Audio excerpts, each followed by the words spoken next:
Yes చూడండి. ఇప్పుడు మనకు టాపిక్ ఏంటంటే ఆర్ట్ ఇకాలజీ. ఇది ఏయుటి ఆర్ట్ ఇకాలజీ. దీన్ని ఎలా చెప్పొచ్చు అంటే ecology of the individual species. అంటే ఏంది? వ్యక్తిగత ఇండివిజువల్ స్పీసెస్. చూడండి, ఇండివిజువల్ స్పీసెస్ అంటే ఏం తెలుసా మీకు? ఇప్పుడు ఇక్కడ ఏ అనే ఒక కమ్యూనిటీ ఉంది. దీని లోపల ఇవంతా ఏంటివి? జింకలు. ఓకే, జింకలు. సో జింకలు ఒక స్పీసీస్. అట్లా ఇండివిజువల్ స్పీసీస్ యొక్క ఇకాలజీని ఏమంటారంటే ఆర్ట్ ఇకాలజీ అంటారు. గుర్తుపెట్టుకోండి, ఆర్ట్ ఇకాలజీ అంటారు. అంటే ఒక చోట జింకలన్నీ బతుకుతున్నాయి. ఆ జింకలన్నీ బతుకుతే దాన్ని ఏమంటారు? జింకల స్పీసీస్ అంటారు. ఆ జింకల స్పీసీస్ అనేటివి ఏమవుతుంది అంటే ఇకాలజీ కిందకి వస్తుంది. అందుకే ఇండివిజువల్ జింకల యొక్క జాతి యొక్క ఇకాలజీని ఆర్ట్ ఇకాలజీ అంటారు. Next basking. బాస్కింగ్ అంటే ఏంది? బిఎస్కే బాస్కింగ్ అంటే exposing the body to sunlight to gain temperature. Very very important ఇది. ఇట్లాంటి క్వశ్చన్స్ అడుగుతాడు. బాస్కింగ్ అంటే ఏంటంటాడు? బాస్కింగ్ అంటే exposing the body to sunlight to gain the temperature. Okay, అర్థమైంది కదా మీకు? మన సన్లైట్కి బాడీని కానీ ఎక్స్పోజ్ చేస్తే టెంపరేచర్ కోసం దాన్ని బాస్కింగ్ అంటూ. ఇట్లా గుర్తుపెట్టుకోండి. ఇట్లాంటి ఎడ్డి క్వశ్చన్ అడుగుతాడు, చాలా జాగ్రత్త డిఎస్సిలో, రైట్? నెక్స్ట్ బెంతోస్. మీరు బెంతోస్ చూసినారు? ఎక్కడ చూసినారు? ఇది చూడండి, పేజ్ నెంబర్ మనకు ఎంత? పేజ్ నెంబర్ 228లో మనకి ఎక్కడ ఇచ్చాడంటే బెంతోస్. ఎస్, ఇక్కడ చూడండి, బెంతోస్ ఇచ్చినాడు. ఇక్కడ జూ ప్లాంక్టోన్స్, నిస్టాన్స్, నెక్టాను, పెరిఫైటాను అండ్ బెంతోస్. ఇది మనకి ఇంపార్టెంట్ ఇక్కడ. ఓకే, చూడండి. సో అది అక్కడ ఇచ్చినాడు బెంతోస్. దీని అర్థం ఏంటంటే it refers to all the attached and creeping లేదా burrowing organisms that inhabitate the bottom of the river, lakes లేకుంటే సీ. చూడండి, మనకు నదులు ఉంటాయి. నదుల లోపల అడుగు భాగాన, లేకుంటే సరస్సుల యొక్క అడుగు భాగాన, లేకుంటే సముద్రం యొక్క అడుగు భాగాన కొన్ని జీవులు బతుకుతుంటాయి. ఏవి అంటే it refers to all the attached. Attach లక్షణం ఉండి, క్రీపింగ్ లక్షణం ఉండి, బర్రోయింగ్ అంటే గుంతపెట్టే లక్షణం ఉండే జీవులన్నీ కూడా నదుల అడుగు భాగంలో కానీ, సరస్సుల అడుగు భాగంలో కానీ, లేకుంటే సముద్ర అడుగు భాగంలో బతుకుతుంటాయి.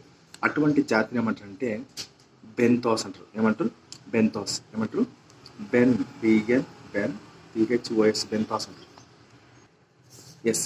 ఇంకోటి బయోమాస్ అంటే ఏంటంటే the total mass of living material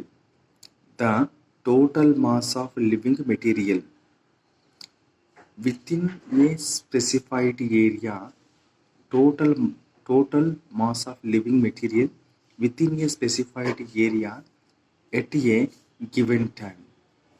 The total mass of living material within a specified area at a given time.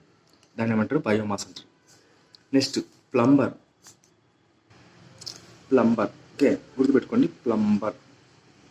ఇది ప్లంబర్ వేరు. మనం ఇంతకుముందు మాట్లాడుకున్నాం ఒకటి. ప్లంబర్ వేరు. తర్వాత వచ్చేసి ఇది చూడండి, పేజ్ నెంబర్ 247లో మనకు స్క్రబ్బర్ వేరు. నేను ప్లంబర్ అంటే స్క్రబ్బర్ అనుకున్నా. స్క్రబ్బర్ అంటే ఇది వేరు. స్క్రబ్బర్ అంటే ఏంటి? ఇది ఒక డివైస్ అనమాట, cleaning the impurities for exhausting ఉంటుంది. Scrubber. Plumber it is a specialized subcutaneous layer.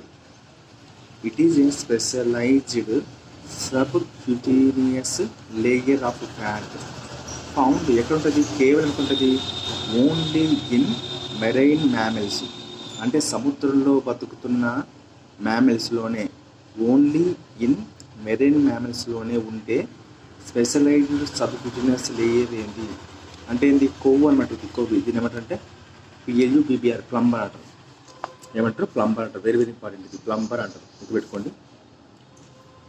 కేవలం సముద్రపు మ్యామెల్స్ చర్మం లోపల కొవ్వు ఉంటుంది. ఆ కొవ్వు యొక్క ఒక ప్రత్యేకమైన సబ్ క్యూటినస్ లేయర్ ఉంటుంది. దాన్ని ప్లంబర్ అంటారు. PLUBBER ప్లంబర్ అంటారు. It is almost continuous across the body of the marine mammal. It is almost continuous across the body of marine mammals, but absent on appendages. So ఇది మొత్తం body మొత్తానికి ఉంటుంది. ఇప్పుడు body మొత్తం చేప అంతా ఉంటుంది, కానీ అపెండేజెస్ అంటే ఏంది? ఏవో కాళ్ళు అనుకుంటున్నాను, నాకు తెలిసి. సో అపెండేజెస్లో మాత్రం ఈ ప్లంబర్ అనేది ఉండదని చెప్తున్నాడు. చూడండి, అపెండేజెస్లో ప్లంబర్ ఉంటే ఏదైనా కెట్టొస్తుంది, రాదు కదా. అందుకు ఆబ్సెంట్ ఆన్ ప్లంబర్ అని ఇచ్చినాడు. నెక్స్ట్ బ్రాకిష్ వాటర్ అన్నాడు. నేను చెప్పాను కదా, ఫ్రెష్ వాటర్కి, మెరైన్ సముద్రపు వాటర్కి మరియు వర్షం పడిన స్వచ్ఛమైన నీటికి మధ్యన ఒక ఇంటర్మీడియట్ జోన్ వస్తుంది అనమాట. ఇప్పుడు నదుల నుంచి పారుకున్న నీరు, సముద్రపు నీరు వచ్చేసి ఇక్కడ ఒక ఇంటర్మీడియట్ ఉంటుంది. దీన్ని ఏమంటారంటే బ్రాకిష్ వాటర్ అంటారు. దీనికి ఇంకో పేరు కూడా ఉంది. ఏమంటారంటే ఇషరీస్ అంటారు. అది. Next camouflage. Camouflage అంటే దీని ఏమంటారంటే కాన్సీలింగ్ కలరేషన్. గుర్తుపెట్టుకోండి, కాన్సీలింగ్ కలరేషన్ అంటే క్యామోఫ్లాగ్. ఇది చాలా డిఫరెంట్గా ఉంది పదం, క్యామోఫ్లాగ్ అనేది. ఇది ఏంటంటే మెలనిజం. దేని చూపిస్తుంది? మెలనిజం చూపిస్తుంది. మనకు అడుగుతాడు కామోఫ్లాగ్ అంటే ఏంటంటాడు. Concealing coloration. Example melanism. Concealing coloration and morphology ఏ విధంగా? As a defence against the predation. అంటే ఏంది? ఎవరన్నా వచ్చి దీన్ని తింటున్నప్పుడు దానికి వ్యతిరేకంగా డిఫెన్స్గా చూపిస్తారన్నమాట. సో దాన్ని ఏమంటారంటే కమ్యులివ్ ఫ్లాగ్ అంటారు. So cancelling the colouration and morphology as a defence against the predation అంటే రంగును మార్చుకుంటుందేమో అది. అంటే ఏంది? ఇప్పుడు తినేది ఒక చేప మరి ఎంటబడింది అనుకో, ఇప్పుడు దీన్ని ఎంటబడుతున్నప్పుడు కలర్ మార్చేస్తుంది. సో దాన్ని మెలిజం అంటారు. సో మార్ఫాలజీ అంటే స్టిక్ ఇన్సెక్ట్స్. ఎగ్జాంపుల్ గుర్తుపెట్టుకోండి, stick insects. Okay, concealing the coloration రంగును మారుస్తాయి కాబట్టి మెలిజం అంటారు. లేకుంటే బాడీనే మారిపోతాయి, మార్ఫాలజీ మార్చేస్తాయి కాబట్టి స్టిక్కీ ఇన్సెక్ట్స్ అన్నమాట అది. So sticky insects. సో ఇవి ఎందుకు ఉపయోగిస్తారంటే ప్రిడేషన్కి వ్యతిరేకంగా డిఫెన్స్ రక్షణ కవచంగా ఉపయోగిస్తారు కాబట్టి ఈ పదం కామ్యూ ఫ్లాగ్ అంటారు. ఓకే, కామ్యూ ఫ్లాగ్ అంటారు. Next chemo autotrophs. ఏమంటారు దీన్ని? కీమో ఆటోట్రోప్స్ అంటారు. These comprises bacteria that obtain energy from the oxidation of simple inorganic components. అంటే సింపుల్ ఇనార్గానిక్ కాంపోనెంట్స్ యొక్క ఆక్సిడేషన్ అంటే ఏం లేదు, బ్రేక్ డౌన్. గుర్తుపెట్టుకోండి, ఆక్సిడేషన్ అంటే బ్రేక్ డౌన్, రిడక్షన్ అంటే కంబైన్. అది అంటే ఉన్నదాన్నే పగలగొడతారు అన్నమాట.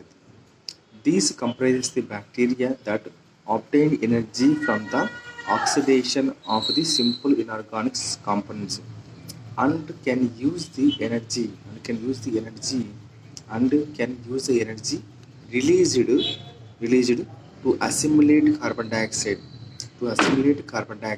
and transfer of energy into organic component okay, example Thiobacillus species.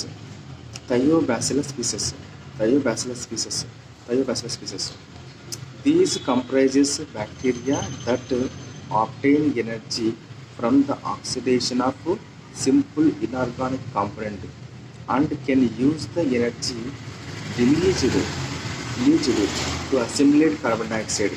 So బయటికి ఉత్పత్తి అయిన శక్తిని ఎందుకోసం ఉపయోగించుకుంటుంది అంటే కార్బన్ డైఆక్సైడ్ అసిమిలేట్ చేయడానికి and transfer of the energy into organic components. So ఈ కీమో ఆటోట్రోప్స్కి ఉదాహరణ ఏంటంటే థయోబాసిల్లస్ స్పీసెస్. చూడండి, ఇక్కడ కీమో ఆటోట్రోప్స్కి థయోబాసిల్లస్ స్పీసెస్ ఇచ్చాడు కదా ఉదాహరణ. అట్లాగే మనకు ఎక్కడ పేజీ నెంబర్ వచ్చేసి చూపిస్తాను. ఎక్కడ చూడండి పేజ్ నెంబర్ వచ్చేసి 240లో మనకు చూడండి ఇక్కడ మనకు నైట్రిఫికేషన్ ఉంది. ఓకే, నైట్రిఫికేషన్ ఉందా? ఈ నైట్రిఫికేషన్ మనకు వాతావరణం నుంచి కానీ నైట్రోజన్ ఫామ్ అయితే నైట్రిఫికేషన్, అది మట్టిలో నుంచి కానీ నైట్రోజన్ ఫామ్ అయితే డీనైట్రిఫికేషన్ అంటారు. చూడండి ఇక్కడ కీమో ఆట్రోప్స్ కింద నైట్రోజోమోనాస్ ఇచ్చినాడు, తర్వాత నైట్రోజోకోకస్ ఇచ్చినాడు, నైట్రోబ్యాక్టీరియా ఇచ్చినాడు. కానీ వాడేం చెప్పలే మనకి ఇది. అంటే నాకు తెలిసి ఇప్పుడు దీని అర్థమైంది, ఈ సూడోమోనాస్ మరియు థయోబాసిల్లస్ కూడా కీమో ఆటోట్రోప్స్ అని అర్థం చేసుకోవాలా. ఓకే, లాస్ట్ గ్లోజర్లు ఇచ్చిన అర్థం ప్రకారం కీమో ఆటోట్రోప్స్ అంటే నైట్రోజోమోనాస్, నైట్రోజోకోకస్, నైట్రోబ్యాక్టర్ మరియు సూడోమోనాస్ మరియు థయోబాసిల్లస్ అని కూడా అర్థం చేసుకోవాలని చెప్తున్నా అంతే. క్లైమేట్ అంటే ఏంది? The climate of an area can be described by it's mean level of temperature. Climate of an area, ఒక ఏరియా యొక్క క్లైమేట్ని ఎలా మనం వివరించగలుగుతామంటే టెంపరేచర్ యొక్క సరాసరి మరియు రైన్ఫాల్ యొక్క మెయిన్ వాల్యూ, విండ్ స్పీడ్ యొక్క మెయిన్ వాల్యూ. గుర్తుపెట్టుకోండి, టెంపరేచర్ మనకు తెలుసు, రైన్ఫాల్ తెలుసు, విండ్ స్పీడ్ కూడా ఉంటుందని గుర్తుపెట్టుకోండి. మనకు మెయిన్ వాల్యూస్ టెంపరేచర్ తీసుకుంటాం, రైన్ఫాల్ తీసుకుంటాం క్లైమేట్కి, కానీ విండ్ స్పీడ్ తీసుకుంటాం అనేది నాకు తెలియదు. కానీ విండ్ స్పీడ్ కూడా తీసుకోవాలని అర్థమవుతుంది. చూడండి, మనం ఎంత చదివినా కూడా ఇంత బేసిక్ పాయింట్ అడుగుతాడు. ఒక ఏరియా యొక్క క్లైమేట్ మనం తీసుకోవాలనుకుంటే మెయిన్ వాల్యూస్ ఏమేమి తీసుకుంటాడో అంటారు కింద, temperature, rainfall, wind speed. Wind speed కూడా తీసుకోవాలనేది మనకు గుర్తురాదు ఎగ్జామ్ సెంటర్లో, అది నేను చెప్పేది. కాబట్టి ఇది కూడా. Next community, the total living biotic component of ecosystem. The total living biotic component of an ecosystem including plants, animals, microbes. The total living biotic component of an ecosystem including plants, animals, microbes. దీన్ని ఏమంటారంటే community అంటారు. Next competitive exclusion అంటే ఏంటి? పోటీతత్వంలో exclusion అంటే it is often known as the Gause principle. బాబా ఇట్లాంటి పడుతున్నాయన ఇవే పడేది. గాస్ ప్రిన్సిపల్ అంటే ఏంది అంటారు. GAUSC గాస్ ప్రిన్సిపల్ అంటే కాంపిటేటివ్ ఎక్స్క్లూజన్ కిందకి వస్తుంది. మనకు కింది వాటిలో గాస్ ప్రిన్సిపల్ని వివరించేది ఏదంటారు, అదేంటి? అది కాంపిటేటివ్ ఎక్స్క్లూజన్. గుర్తుపెట్టు, కాంపిటేటివ్ ఎక్స్క్లూజన్. Okay, right. ఇంకోటి అంటే సైక్లోమార్ఫోసిస్ అంటాడు. సైక్లోమార్ఫోసిస్ అంటే ఏంది? Cyclic changes in phenotype. Change in phenotype అంటే ఏంది? మన బాహ్యంగా కనపడే లక్షణాలు. సో అటువంటిలో సైక్లిక్ చేంజ్ అవుతుంది. Cyclic change in phenotype such as seasonal changes in morphology.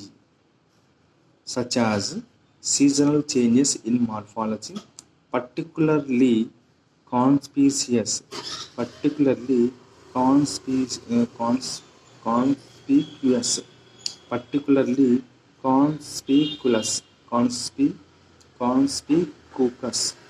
conspicuous among Cladocerae and crustacean rotifera. Among Cladocerae and crustacean and rotifers. గుర్తుపెట్టుకోండి, cyclic changes in phenotype such as seasonal changes in morphology, particularly conspicuous among cladoceran. గుర్తుపెట్టుకోండి, among అంటే ఇది first వస్తుంది. క్లోడోసిరియన్, క్రిస్టేషియన్, రోటిఫైడ్స్. దీంట్లో ఇవి సైక్లోమార్ఫోసిస్ చూపిస్తామన్నమాట. అది కూడా seasonal changes. చూడండి, 3 జీవులు correct: cladoceran, crustacean, rotifers. Very very important. Next detritus అంటే ఏంటి అర్థం? డిట్రియస్ అంటే అర్థం ఏంటంటే non living organic matter usually refers to particulate matter. Usually refers to particulate matter to that of plant.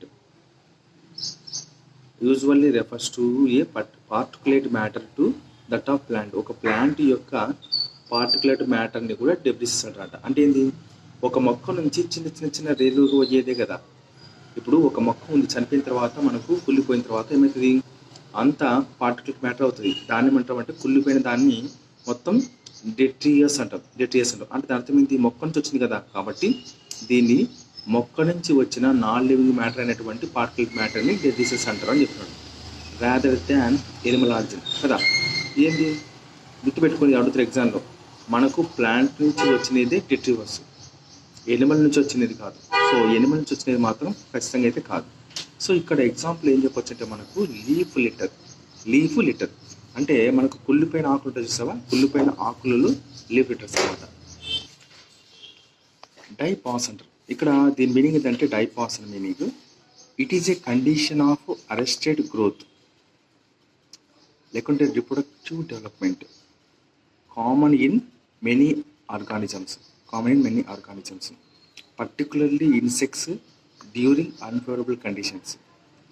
ఇక్కడ ఒక పాయింట్ ఉంది, ఇది ఒక condition of the arrested growth. ఇప్పుడు డైపాస్ అంటేనే ఒక దాని ఏమంటే గ్రోత్ని అరెస్ట్ చేసినట్టు, లేకుంటే రిప్రొడక్టివ్ డెవలప్మెంట్ అనమాట.